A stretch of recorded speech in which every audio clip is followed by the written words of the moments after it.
कार्यकारी अधिकारी हेमंत सुताने यांचा वाढदिवस गुरुवारी बँकेमध्ये उत्साहात साजरा करण्यात आला। दरम्यान मान्यवरांनी व कर्मचाऱ्यांनी हेमंत सुताने यांना शुभेच्छा दिल्या।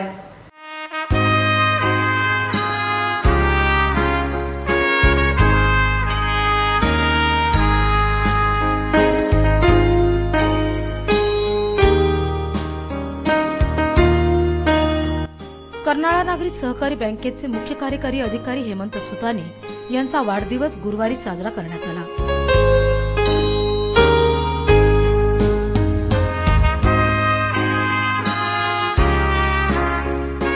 यावेळी बँकेचे उपाध्यक्ष सुभाष देशपांडे, संचालक मच्छिंद्र नाईक, रायगड श्रमिक एकता संघटनेचे उपाध्यक्ष एडी पाटील, पंचायत समितीचे माजी उपसभापती जीवन म्हात्रे, माजी नगरसेवक सुनील भैरा आदी मान्यवरांसह बँकेच्या कर्मचाऱ्यांनी हेमंत सुताने यांना वाढदिवसाच्या शुभेच्छा दिल्या।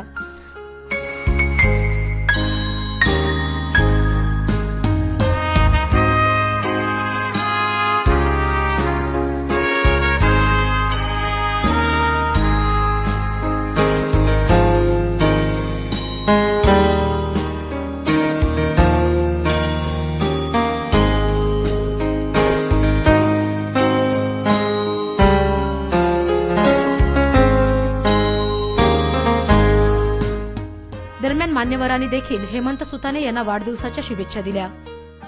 20 वर्षात त्यांचं जसं वय वाढत गेलं तर माणसं जसं वय वाढत जाते तशीच बँकेची प्रगती झाली हे अत्यंत महत्वाचं आहे। आपण जो वय वाढत जातो वय तर वाढणारच, पण त्याच्यावर आपण ज्या संस्थेत काम करतो त्या संस्थेची पण त्याच ह्याच्याने उत्तरोत्तर प्रगती झाली हे अत्यंत महत्वाचं आहे आणि त्यांच्यात सिंहाचा मोलाचा वाटा आहे। आणि संस्थेसाठी जे करतात ते मोठे होतात, संस्था पण मोठी होती आणि ते पण त्यांना तेवढा मान झालेला आहे। त्यामुळे सुरुवातीला साहेब जेव्हा या बँकेमध्ये मॅनेजर म्हणून आले आणि पदभार घेतलं त्यावेळेस या बँकेमध्ये 10 ते 12 कर्मचारी काम करत होते, परंतु 1996 ते 2016 वेळेमध्ये या मधल्या परिसरामध्ये जवळजवळ 100 ते 150 कर्मचारी बँकेत झालेले आहेत आणि ह्या बँकेचे फार मोठं योगदान साहेबांनी आपल्याला दिलेलं आहे आणि त्यांना आपण कर्नाळा बँकेकडनं वाढदिवसानिमित्त सर्वांनी हार्दिक शुभेच्छा देतोय।